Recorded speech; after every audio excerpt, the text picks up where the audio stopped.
This is the Million Ways to Millions podcast, where we discover if building wealth is still possible today. Join me, Micah Hayworth, as I dive deep with the everyday success stories of those who built wealth in a variety of ways. Whether you're seeking actionable advice, inspiration, or a roadmap to financial freedom, this podcast offers insights from those who have achieved it before. Now for the episode. Justin, thank you for coming on the Million Ways to Millions podcast. My pleasure. I'm super excited to chat with you about kind of your journey of growth through the building Boulevard Ventures and the real estate syndications, and most recently some businesses, and then the most recent syndication you're working on. Mm-hmm. We're very excited to dive in that. I really appreciated getting to know you over the years. I think you've given me a lot of great advice as we've kind of met up a couple different times a year, I think. Just go do our one coffee shop meeting a year, classic. Sure. But I really appreciated the advice you've given me now, so I hope we can kind of expand upon that as we're getting into your journey so far. Yep, for sure. For those who don't know, just give me a brief overview of who you are, what your current portfolio look like, and then we can dive into how to get started. Okay.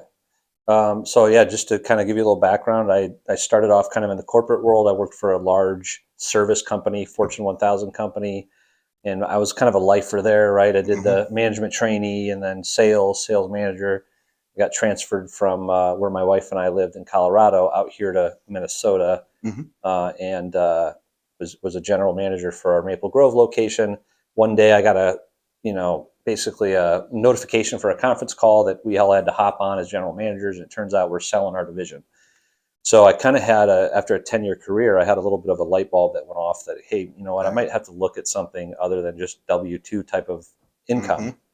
I did go and work for a medical device as a sales rep for a medical device company, but I was driving all over the place thinking about ways to make money, businesses I could start. And after trying a couple different things, I kind of settled on real estate, and then I kind of snowballed from there. So I was at first just buying, smaller rental properties with my own money, and then eventually got to the place where I was raising money from investors. And, now we've kind of created our management company, and it's evolved into what is Boulevard Ventures today. But that's been over about an 8-year period of investing in real estate. So it didn't happen overnight, which is great Correct, to hear. Yeah. Awesome. Yep. Great to hear. For sure. And so you said you tried a couple different things just for, laughs. What were the different things you had tried right as you were getting started? So probably the most interesting thing is my buddy and I started a sports marketing company where we actually represented the caddies. I don't know if I've ever told you this one. Represented the cat. You have never told me this. Okay, so the caddies on the PGA Tour.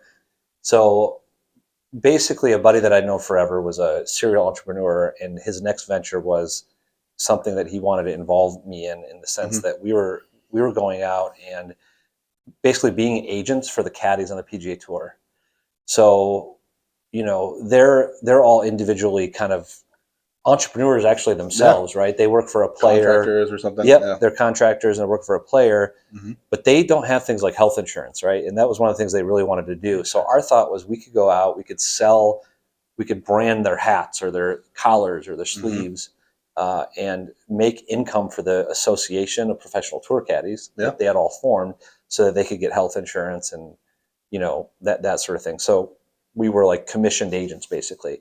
We ended up brokering. If you watch golf, you'll see, most of them carry this Jani-King towel, that was a deal that we brokered with Jani-King between that company and the caddies. And we did a bunch of different marketing things and content things and all this stuff. You did it pretty well with that. It was cool. I did it for a while, and I got to do some really cool things, travel to a bunch of U.S. Opens and a bunch of PGA Tour events, walk inside the ropes with Jordan Spieth. And, I met a lot of the players, and I got to know a lot of the caddies, which they're really, really just good people and just a unique job that they do. And so ended up, we got it to a point where we could employ someone. My partner and I, we hired someone because there's a lot of organization that was needed for the caddies. Yeah, of course. And we could pay ourselves a little bit of money, but we weren't getting to be a big business. We had to, our goal was to sell the hats, but the PGA Tour really put the kibosh on that. And so we would have had to have, it'd have to be PGA branded. It was a complicated situation. So anyway, we winding that down, or? Yeah, we spun that off into, so technically I'm still an equity owner in this thing called Caddy Network. You can look it up on Instagram. It's more, really the way that the industry went was less on-course branding and Mhm. more content-driven things. Okay, So we cool. partnered with a couple of guys from, they were former executives at Gannett, which owned USA Today, and they kind of knew the content world, Okay. and they have spun it off, and I'm just kind of a silent partner in it now. And There you go. but it was just a cool little adventure. But What a fascinating, yeah, because people would think, there's so many niches or different yeah, businesses serving different communities. Like, who would have thought? that it I'm going to doesn't. sponsor the Yeah, caddies. You know those guys who are carrying I'm going to sponsor yeah, the caddies. yeah. It That's doesn't awesome, get man. much more niche than that. I love it. So But how still, do you start from going from a couple of these other small business ventures you're pursuing hmm. to looking at real estate? And I was doing real estate, and I was at my medical device sales job when I was doing that too. Perfect. So I had a Okay. lot going on. But I started just like anything. It's like I started with one property, and Yep. I had that for 2 years before I did my second property. Right. Yep. So it was very manageable in Yeah. that sense. It's like one of those things that starts really slow and then And did you starts to build snowball. some equity in that property? Like Yeah, yeah, renovating it or yep. something like Renovate, that? just Perfect. typical. We call it the Burr strategy, right? So Love it. you buy it, whatever, rehab it, rent it, refinance it. So I actually did refinance it, and then I ended up selling it. I held it for a total of 4 years. Honestly, just really good timing, right? I bought Yeah. that I think in 2016, and Yep. that was a really good trajectory Mhm. for real estate. So I did that. I spun that off, and after I refi, that was my down payment for my next Yep. one, and that sort of thing. Perfect. So yeah, I did that, and then but just kind of settled on real estate because I like the business. I mean, especially after being I was 100% sales commission or commission sales rep, Dang. This was and at the previous job or at the medical at device? the medical device Yep. job, and I was kind of had this business that was a little bit touch and go, right, on Yeah. the caddy stuff, and real estate was just kind of this constant cash flow thing that I Mhm. really was digging. So I wanted to get more into that, and I just felt like it was a safe place. It wasn't really going to be a waste of time to dive in Yes. deeper. There's a clip I saw. Alex Ramosi said this of some of the best or most solid businesses are the ones where the customers never stop paying. Mm-hmm. And so for real estate, it's just like every single month Yeah. you get a check, Right. no matter what. Yep. I love it. Yeah. It's awesome. And so you got this first property. This is something. Now, how did you buy that? What's kind of the purchase price of that? And was that just money you had saved up over time Yep. throughout your previous? Yep. Cool. Yeah, and I did. So actually, the way I did that was essentially 100% financed. I call it There this. you go. You've heard of house hacking. Probably Yeah. a lot of people that listen to this Yeah. have heard of house hacking. By the time I bought my first rental property, I already had 2 children. Yep. So house hacking wasn't in my Oh yeah. Yep. repertoire, right? I wasn't going to move my family into an apartment, but I kind of call it like the old man's house hacking, where I used a HELOC combined with a bank loan. There you go. So that's the good thing about. I bought my first home in 2007, Mhm. and then bought the rental property in 2016. So basically, like that, in a way, my real estate journey started in 2007, right? Yeah. With buying Built a home. some equity in that Yep. house. Yeah, for Built sure. some equity, and then use that equity to. I don't. By the way, consult your financial advisor Yes, on this on is that financial type advice. of move. Yeah. But there's obviously more risk with more debt, which is one thing I've learned a lot about over the 100%. years. But Yep. again, fortunate timing, right? I did combine that with some cash for the rehab. Perfect. And so it was highly leveraged, but it worked out. And that was a triplex Longfellow area of Minneapolis. Very cool. It's still a kind of a neighborhood near and dear to my heart because of owning that property and spending a lot of time there. Managed it myself, right? Kind of cut my teeth as a landlord doing Awesome. that. I've got some stories about just how that's all gone. But the great relationships you built with some of the community members. Yeah. That's awesome. So no, it worked out. Yeah. So that first property was a triplex, so it was Mhm. multiple units, which was great. And then how did that continue to develop into more and more apartments? And I wasn't even really thinking about that it would at the time. I was just kind of focusing on that one. But I ended up having an opportunity to buy like a duplex after that. And it's a very similar type of process Mhm. with that. Actually sold that to a tenant that lived in it, which was really Very cool. Yeah. Was that a contract for deed situation? No, or it was just straight sale. Yeah, she was able to come in and put the down payment on it, and it was after she had actually moved. She was upstairs, then she moved downstairs while I kind of reversed the rehab, right? And so she was just really happy with the way it looked, and probably didn't want to put that work into it herself, and so she wanted the finished product. Yep. So there are a lot of people who want the turnkey stuff. Right. Some people are willing to do the value add. So it just kind of depends on your own situation. Exactly. So Yeah. And then in 2000, so kind of fast forward, 2020, that was when I started thinking about, and really more like 2019, started thinking about raising money. And I was looking at bigger stuff. It was, Yeah. 10 or 11 units and things like that. And I was actually making offers with no idea how I was going to close on it, but just trying to, make, Yep. learn how to underwrite, learn how to analyze, go walk it with the broker. Yep. Brokers knew I had no idea what I was doing, but I was learning along the way and making offers, and then decided to actually get a mentor at that point. And then that's kind of what really made me get serious about it, I think. So what spurred you on to get that mentor, and who was that, and what did that relationship look like? So my main thing with getting a mentor was due diligence, because it's kind of like, what's on the other side of this offer, and Yes. if something goes wrong, what does that mean for not just me now, but potentially investors? So that was a big reason that I did it, and I was able to find someone locally that had a lot more experience, Cool. and was able to actually learn a lot from, and so that was good. What sort of advice would you give someone who's also looking for a mentorship like that? And what's the best way to kind of approach somebody when you're saying, hey, I would really love some one-on-one time with you? Yeah, I think there's a couple ways to do it. I mean, I'm a type of person that I don't like bugging people, for their time, Yep. right? Same. I'm just, Definitely. I get, I don't know, I don't love doing that. So I'd prefer to pay someone, Yeah. and that's what I ended up doing. But then that way I felt like, hey, now we have an agreement, right? Like, let's talk once a week. And if I ever need this, and by the way, if I get under contract on a deal, you're going to help me, that kind of thing. Yeah. And I just kind of liked having that versus like, the more ambiguous type of relationship where I'm like, am I bugging this person? So, well, and I love that, because then when it does happen, and you can know that you can just call that person and get the specific advice, and that no matter how many questions you're asking, or whether however many questions a week you can ask this person, that there's that agreement in place, rather than being ambiguous. 100%. You said, I love that. No, I love helping people out. If they're just getting into this, I love talking real estate, right? So I'll talk to people and give them, it's free advice. So do that with that what you will, but I'll definitely talk to people all the time. And so there's other ways to do it, though. I mean, you can partner with someone. When I first started too, I would help raise capital, and then, maybe go through due diligence with someone and get involved in the deal as kind of like just a part of it, rather than, the main sponsor. And I learned a lot that way. That's a great way to do it. Yeah, I think one of the unheard of ways people can get into real estate and learn is to raise capital on someone else's deal. Develop a great relationship with someone who's already done it, rather than just like risking it all on your own thing. Yeah.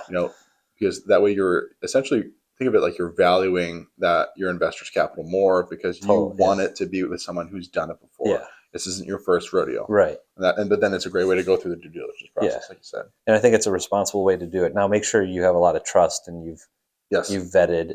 I actually would invest money as a limited partner, and then just make sure that I was kind of having a positive experience before I would go to any investors, just as a way to, put my money where my mouth was, but also get to know them and how their deals worked and that sort of thing. So yeah, that's a great option. Where did you first hear about we're talking about the syndication model right now. So where did you first hear about the syndication model, and what was really appealing to you about that? I don't even remember where I first heard it. I didn't even know that's what I wanted to do. I just knew I wanted to do bigger deals. And I found out in short order that, like, the syndication is a business in itself, right? Like, it's a business within a business of running real estate. And so then there's all sorts of elements to that. So I kind of fell into that. I didn't really know I was going after that necessarily, but yeah, anytime you're pooling money together and someone's passive in it and someone's active in it, you're syndicating, right? So that was kind of a natural evolution, I guess. But I really found out about it through my mentor, and through, you kind of get into that world a little bit, and partnering with other people that were doing it as well. And you met this person essentially through being active in real estate, attending these meetups and things like that. Yeah. Just continuously showing up to these meetups and telling people what you're interested in, telling people what you want to get involved in, and then you were able to develop connections with different people that had similar interests. Mm-hmm. That's Yeah, awesome. exactly. There you go. Yeah. Awesome. And so as you're continuing to build that, when did that start into you syndicating your own deals then? 2020 was my first syndicated deal. So that was kind of a partnership with someone that I had met, again, through actually a mastermind group that I'd gotten to know, and was a pretty sharp person that Awesome. I believed in. And we teamed up to take down a smaller deal in terms of syndication, but it was a 29 unit. Awesome. And we raised money for that. And actually today we're trying to sell it. So if you know anybody that wants to do in Augusta, Georgia, 29 unit in Augusta, Georgia. Got it. Yeah. So that was the story. I mean, there's a lot more to that story we could go through, but that was the first one. Yeah. So that was your first syndication. Let's dive a little bit into that. So it was in Augusta, Georgia. Yeah. So not in Minneapolis where we both live. Right. So what got you into that market? Was your partner located in that market? Is that how that kind of worked out? My partner actually wasn't located there, but had property there. I was very in tune with the Augusta market. And first thing you do obviously is research a market. Didn't know much about it other than the Masters is there, right? So that's all I knew about it. And I'm honestly, my impression of Augusta wasn't particularly great, but come to find out that they had moved a lot of jobs to the area. There's basically a whole cybersecurity kind of thing going on down there that was spurred by the move of the federal government going down there, and then all these contractors moved down. So it was about 10,000 jobs that they had planned for future job growth, which is a lot in an MSA of 250, right? Yeah, it's exploding. It's a big percentage. So it was just, there was really good things going on, and so we felt good about the market. It was also very affordable. It ended up being really good timing because of now we were like on the cusp of COVID. We closed on that September of 2020, right? So we're 8 or 9 months into COVID, and we hadn't seen the effects of what COVID was going to do. But basically, what it did was people didn't have to work in Atlanta anymore, right? They could save a lot of money by going to some place like Augusta. And so it became one of those kind of Zoom towns that did really well. Zoom towns, as in like a town people are working via Zoom. Yes, exactly. So never heard of that phrase before. Yeah. So it just ended up being good, and rents have grown there. And, so yeah, it's been good. So it's that kind of classic story of you found a property where the market was growing great, and maybe the rents were a little under market, and you could go in there, buy the property, and then yes, definitely. This was kind of a TLC, typical value add, owner operator. I would say kind of like a mom and pop type of owner that, it was pretty clear that some simple things to increase the value of it would raise rents, and they were pretty low to begin with. Perfect. So, and then what was your role in this team? Because I know you had raised capital a couple times for a couple other people's deals, and so then now, as you are one of the lead sponsors on this deal, what was your role in that for someone who maybe isn't as familiar with syndications? Yeah, I would say we're not as kind of like siloed where there's specific roles. A lot of it is asset management related as a team. So there's 3 GPs on that deal, and we're all on every single call. Right. So we kind of helping out for whatever needs to get done. Yeah, it's really just whatever, and divide and conquer on a case by case basis. But so it's I would say my partner Bernie on that, who's out of San Diego, that had the real estate there, is definitely, he selected the property manager because that property manager was managing other properties for him. Perfect.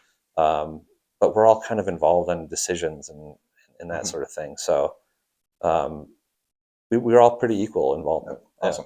And so in general, just for people who don't know syndications, is that the lead sponsor is the one who finds the deal, they run the deal, they raise capital for the deal, and then there's the other portion of it, which is the passive investors or the LPs. Right. Those people are just the ones contributing the money to the deal, and they don't have any active involvement. Right. So you were the one, you didn't necessarily bring all of the money to the deal or any money to the deal, but you're the one who was able to assemble all of the pieces that it takes to buy a property, and then you're the one running the day-to-day. You got it. Yep. Awesome. So kind of like a movie producer, right? Like you're kind of producing the whole thing from happening, and you're making sure that capital's lined up. Yep. The loan is lined up. The opportunity is a good one. You're doing all the things, all the sweat equity, basically. Yep. And a lot of times we're putting, we put our own money into every deal as well. So we're still investing in it, but we're not able to go out and buy a $10 million deal, right? So we're pooling investor capital and bringing that opportunity to our investors, and then managing the day-to-day of it. And why not just buy a smaller deal that you could own 100% yourself? Why do you go into the extra steps to get some of these larger properties? What's the benefit there? I'm not against smaller properties. I mean, if you think about it in terms of like 1 to 4 units, that's a totally different game than 5+ units from a financing standpoint. 100%. And so 1 to 4 units, I mean, that type of product has done really well, but it's tough to scale, right? Yes. It's tough to, you could have 30 single family units or 1 30-unit multifamily. That's on this side, that's 30 different roofs, 30 different HVAC systems, 30 different things that could just wipe out your cash flow on any given month. On a 30 unit, you could have 1 boiler, right? Yep. You could have a couple water heaters. So it's just easier to scale. Yep. And I think the higher you go, the more that's true. It's more consolidated, and then on top of it, with the 30 units all over the place, and then you're driving back and forth across this whole portfolio, which God knows where that's going to be, versus having the one building. And you just drive up to it and maybe have the one office inside. That's right. Great. There's also a different financing is totally different, right? Because you get in at 5+ would be commercial loans. And I think on the 1 to 4 unit, even though that kind of benefited me when I did that because the market was doing so well, you're kind of subject to like the comps around you, right? Yep. So even duplexes are comped out as like single families. Yep. And there's not this component of here's the NOI and here's a cap rate. And that's when you get into commercial. It's much more cut and dry in how you value. Yes. Right. Because you're looking at it like a business rather than just, a painted white picket fence or something like that. Right. You're looking at it as how much money this is bringing. Right. Which is the benefit of the commercial real estate. Right. And on the 1 to 4 units, you're competing with owner operators, and that gets very emotional, right? That's like, well, I really want to live here and I really want to buy this. So when you're trying to buy something, it's the dollars and cents of it doesn't always matter. Yep.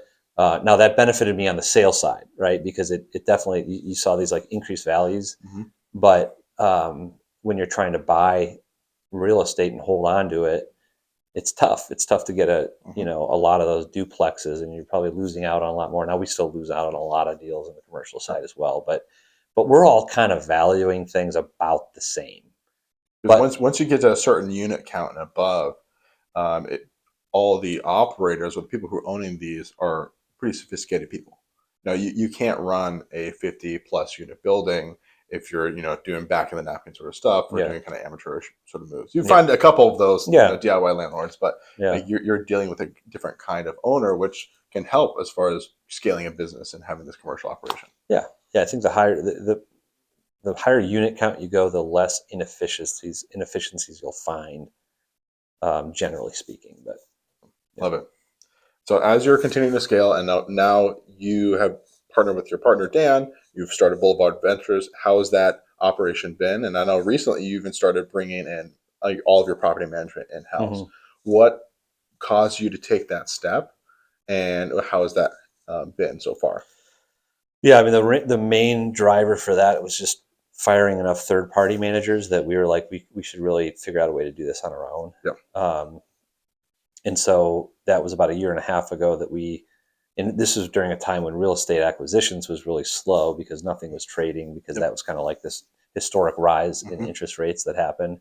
And so that allowed us to kind of focus on really what we could build here. And so we had about 150 units in the Twin Cities that we could bring in-house, which was a good start. And we decided to do that and then offer, Dan runs this, but more of the third-party management he does. He's the broker. So we also offer that. So, people with maybe 30 units and up that are looking for new management, we can offer that too. That really helps us, just because we've been able to attract some really talented people to the team because we're growing. And so it's all a benefit really to our investors on the syndication side as well. Yeah. One of the common terms I've heard when it comes to syndication is the vertically integrated. And so when you're putting together a syndication offering, you're taking away variables that could possibly turn things in the wrong direction, such as property management. So it's rather than having a third party, you're like, hey, this is the team that we have done the past 2 projects on, and they're employed by us, and they have our systems in place. Yeah. It almost kind of helps with a little bit more of a guarantee that it's going to happen that same way again. Yeah, absolutely. I mean, there's a difference between kind of how we were set up before and the fact that like our property manager is right over there, right? I mean, he's right next to us, and so I'm hearing, interacting on the phone with residents, and there's a lot more of that in the know sense of it. Now, there's different problems, right? For sure. Because a lot of that ownership, of course, is on the third party property managers, and we as owners then could say, well, hey, you're not cutting it, right? Well, now we own all that, right? So there's no excuses, but I'd rather have it this way for sure. I think it's been a great move for us. That you're kind of able to stay on the pulse of each of your properties and maybe even catch issues before they come up, because you're hearing that initial complaint that the tenant may have. Yeah, and I think part of that was like we do have in the Twin Cities, we kind of have like a lot of smaller buildings, right? And so being able to dedicate a team to all of them where they were getting the attention that they deserved was huge. And property managers are kind of set up in different ways in how they do that. We went the route of like assigning payroll to a property manager that would then go out and manage that property versus, hey, here's a percentage, and that's kind of like scattered site. You don't know who's handling what. That's been very helpful as well. So you currently have about 550 units under management. How many property managers does it take to manage that size of portfolio? It's about 3. Maybe a little more than that. It would be ideal. Now, are all those 550 in the Twin Cities, or is that? No. So like when you talk about our unit count, which has changed because we just sold a big deal last month, but some of that was out of state. So we don't, like Boulevard doesn't manage anything out of state. We're just managing in-house. But that unit count is really more like 600 if you look at like what the management side is managing, some of which we own. And so because you're offering the third-party management services to other people. So at this point, you have 600 units under the property management company. Some of them are yours, some of them aren't yours. And then how many of those property managers do you have for those 600? That's 3 right now. We're in the process of hiring. That sounds like a pretty consolidated operation, which is cool. Being able to feel like you're getting a lot of reach for the managers you have. There's some, and this is all kind of like our COO on the property management side, his doing, but there's kind of an approach where it's like we really need one person that's out there under a portfolio. So it's like we have a relationship with an owner that property managers one-to-one there, but then there's backup, right? So like handling renewals, that's centralized. Handling collections is centralized, right? So that person doesn't have to, they can go lease units, maintain good relationships with tenants, but they're not necessarily the bad guy calling to collect money. You have the nice guy. Yeah, and then you have bad cop. Good cop, bad cop. Yeah, exactly. That's awesome. Yeah. What a great way. What are some of the key challenges you face as you've taken on the management in-house? Well, I would say one of the keys is that how we underwrote deals is not how we manage today, right? So like things have just changed. Like first of all, labor's costs more, right? Like completely different. I think when we underwrote deals and we'd look at like from a third party manager and we just decide like a management fee to it, that seemed good at the time, but now we've decided like you have to have a payroll assigned to that deal. So I prefer that method for sure, but it's changed kind of our costs of operating the deal. So that's been a big challenge. But other than that, I mean, there's not a ton that I can say has been too much of a challenge. The whole market's been a challenge, right? Sure. But you've had the I think the advantage of having done this for quite a while. So you it's been the last 8 years if you've been scaling your apartment portfolio and you've been managing the manager, and so you're simply now just hiring that manager in-house, and so that you can kind of tell them more directly what sort of systems you want. But which I think one of the benefits of real estate is that it is kind of step and repeat. As soon as you get that lease up happening, all you need to do is make sure that the building is in operation. You're answering those maintenance requests as fast as possible. Yeah, we've been talking about kind of like the Boulevard standard, right? And like because I mean, we're pretty new, right? So it's like, what does that mean exactly? We talk about it, but like, what are the specifics of what that means? And I think like overall, what we have decided is that if someone moves out of a Boulevard property, they're going to like give that one a really good look if they know it's a Boulevard property in the future. In other words, we kind of have a reputation where tenants they want to rent from a Boulevard property, and that's kind of what we're really trying to create. I love that. And the more I've done this, the more I realize like turnover kills you, right? And there can be a lot of it in C-class properties. It could be 50% some properties. So making that 30% is a huge, huge cost reduction plan. And so that Boulevard standard is something just kind of we've been talking a lot about lately to try to keep those people. Well, and I think that's so key of as a company, as you're continuing to grow, finding those systems and processes, which I feel like getting that extra percentage is probably the least glamorous part of the job, but it's what is really going to make you succeed in the long run, where you're having less of those continuous costs. Because again, turnover is the biggest expense I think most properties have. Yeah. We've had, when we have big months in turnover, it really hurts the bottom line, and it's just, that's way more expensive than, unless you're in the middle of some value add plan where you're trading out for $200 to $400 more in rent. I never want to lose a tenant. Like we always want to hang on to them because it's going to cost us $1,000 to turn the unit, right? And that's just in the labor. It's going to be, if it sits vacant for 2 weeks, it's another $500 of missed rent. So you're saying it's actually cheaper for you to be more on top of those maintenance requests and to do whatever it takes to make sure that guest has the tenant has a good experience, rather than taking white paint and putting it over it and doing the landlord special. 100%. Yeah, I love that. All right, so now one of the cool things we had talked about last year is that one of the more recent ventures you participated in is this top coat company. So tell me about what got you into that, and how's that been going? Yeah, so there's a business locally here that we invest in called Everline Coatings it's run by just a good group of people. They're actually real estate investors, but kind of had a connection into the franchise world. So Everline is a local franchise of a national company. Obviously, there's a clear connection there with us, owning / managing properties and having every one of them has a parking lot, right? And I know the maintenance of parking lots and how that works. And a lot of times when we buy a building, we'll have in our budget, we got X amount of dollars to maybe coat it or stripe it or both. So it was kind of like a natural in there through just a connection I had. So you already had an understanding of this business. Totally. Yeah. And the need of it. And just like when you think about investing in a business, this could be residential, it could be commercial, right? It could be any driveway parking lot you see as a prospective customer. So I love that part of it.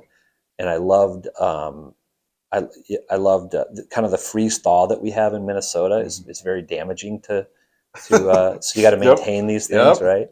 So I love that part of it, and was just fortunate to meet some people that were really running the endeavor that we could partner with. What was exciting for you, or what appealed to you about doing this top coat company versus like you already have a very successful apartment portfolio business and syndication business? So what kind of brought you over to looking at buying this business? I've always kind of thought about like the complementary nature of some of the businesses that you could be in. Being attractive, but at the same time, it's a little bit of a diversification, right? Like it's not just real estate; it's different than that. So those things kind of add up into the decision, I think. Sure. Yeah, and I think there's some benefits that because typically it doesn't come with this large capital component, and then a lot of times, as far as the evaluation as well, the valuations is slightly different than versus a cap rate. You're kind of doing an equity multiple on your earnings. Exactly. Your EBITDA or SDE or whatever you want to call it. Correct. Yeah, and a longer term plan, and it's slow to start, but once it gets rolling, it's you have to really. It's not like again real estate. Day one, you could be at 95% occupancy, right? This is like day one, you got nothing coming in the door. Yeah, because this is a startup. You're not buying an existing business. You're starting from scratch. Yeah, correct. Now, in a way, I mean, it's a franchise, right? So it exists. So there are some there are a lot of things that are in place already. So you Yep. avoid the trial and error of just completely starting a new business Yep. in terms of like CRM system and accounting and, Perfect. collections process, operation process, what equipment to buy, who's going to do what, all that stuff. That's already kind of modeled out and existing, but it's happening in, San Francisco and other markets. But so there's, but no, other than that, you still have a lot of that, Yep. And you've had it for how many years at this point? This was like 2022. Okay. 2022. And so would you say at this point it is stabilized and it's paying for itself, or is it still in that rev up period? I would say it's stabilized, but it's kind of both. I mean, like it's paying for itself and it's cash flowing, but it can do better. Well, we have some big hopes for it too. I mean, we're trying to create a big business out of it, and that is a mistake that I think can be made is, going too small, right? Where it can't be something that can really be we would hope it would be a $10 or $15 million business one day. That's awesome. And what are the key components you think that will make it produce that 10, 15 million in the long run? This is a kind of a get in front of people type of business where, the people that are kind of running the sales with Everline are really like, let's go meet up with 5 different property managers and buying pizza and tell them about what we do. And so right now it's really like getting the word out and getting in front of people that make the decisions, like any good sales company, right? Just get a couple of good sales guys, pound the pavement. And then you can top coat the pavement. Then fix the pavement. You pound it, then you fix it. Yeah. This is perfect. Yeah. So that's the idea. I think it's just like getting in front of people because it's a new business and people are probably already have that person that they call, right? Yeah, they know exactly. Quick do the seal coating. There are some things that make it unique where we have equipment that actually go in and take existing asphalt, heat it up through infrared technology, and then reapply it. So there's some uniqueness to what we do where it's most companies will want to come in and just sell you new asphalt, right? But this is kind of save you money because you can utilize the existing and that sort of thing. Awesome. Great. I love it. But yeah, just showing people that we're out there and that we're doing it. I love it. That's awesome. And I think, as we're kind of getting close to being done, I would love to dive a little bit into the newest syndication we're working on right now, which I think is cool because it's, again, another step away from just doing apartments where it's a commercial and retail building. Yep. Just dive into some of the details on that. Yep. And so this one is kind of a downtown. So our focus has been kind of like suburban Twin Cities, right? And just good areas, solid areas. This location can't be beat just because it's downtown of a nice, affluent suburb. Can walk to the lake from where this is at. But it's ground floor retail and it's office on the second floor. So the retail is pretty much, there's a restaurant there that will eventually their lease will end. We'll have to either renew them or find a new restaurant. But the upstairs is this office space that we're going to repurpose from just typical, call it 1,500 to 2,000 square foot office space to executive offices. So year-long leases of 120 square feet where someone if you're just an executive that works from home and want to get out of the house, you would rent a space like this and, you might be there for a few years. But that stuff we've found is in really high demand.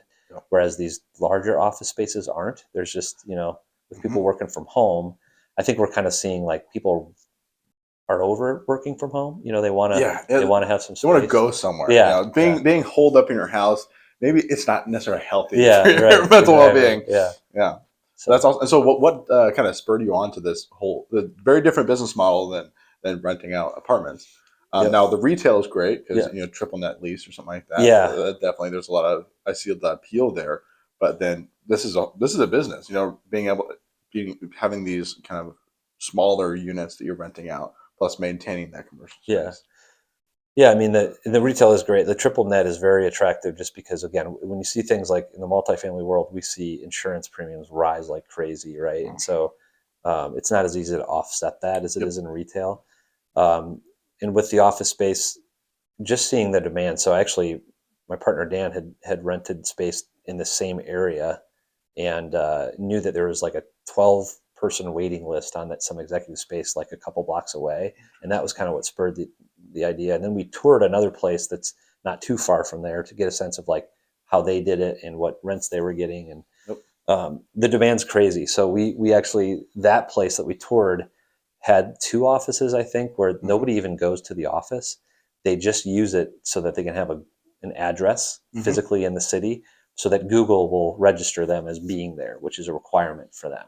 So you have to have a mailing address. So, not a PO box, but right. Like a physical, it's got to be a physical place. So there's 2 tenants there that don't even come to the building, but they've got a sign on the door. So what's the cost of the kind of the address rental, so to speak? someone might pay anywhere from, depending on the size, at the low end it'd be probably like $650 a month to rent that. So just having the address, not even an office in this building, just to have a mailing address. Yeah, I mean, they would have an office, because we're not going to build just mailing addresses, but we're going to build smaller offices that are 120 square feet. And awesome. So 650. Yeah. Then you can have your own office, have the address, and then probably is there like a conference room you have access to as well? Yep. So we're going to have there's already a conference room in this building where we're kind of make it shorter to make room for more offices. And then just kind of, we're popping the ceilings up and putting the HVAC up there, painting it black, and just increasing the ceiling height, obviously redoing the interiors, making it look more modern. We're going to have a little like wet bar, refreshment, fridge, kitchen area. Cool.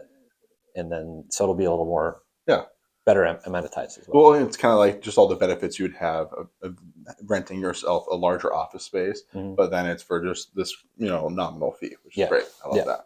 And what's this offering will be closed by the time we release this podcast, but kind of give me the highlights of the returns you're expecting. It's pretty similar. I think there's a little more juice on maybe the cash flow with these executive offices, but generally anything that we're looking for we're looking in that like 6 to 8% cash flow. We're generally looking to get a 15 or higher IRR, which essentially means you double your money in 5 years. Awesome. As an investor. So this would meet that.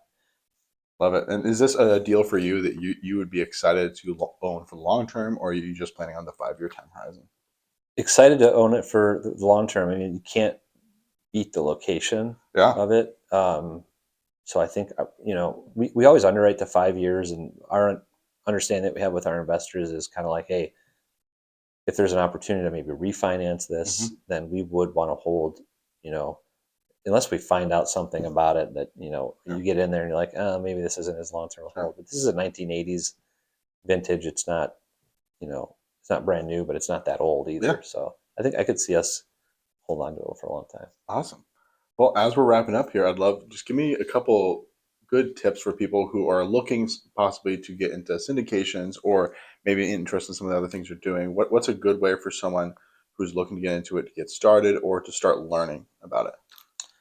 Yeah, I would say, partnering with people that have done it before is probably your best bet. And so don't be afraid to reach out and, talk to people in your community, in your network that are doing it, just to learn from them. And it's kind of like a networking business. People are generally getting together, grab coffee, talking about it. I think that's probably the best way to do it.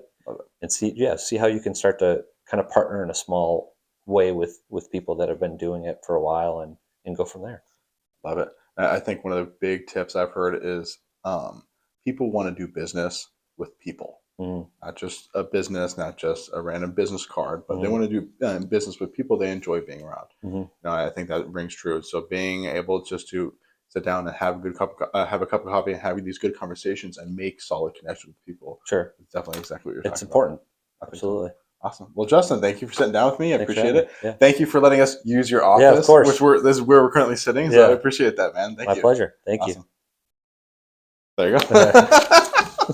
And cut. Yeah, I know. Awkward. Thank you for watching the Million Ways to Millions podcast. I hope this episode helped offer some encouragement to you on your own path to building wealth, retirement, and financial stability. If you like this episode, please consider subscribing on your podcast platform of choice.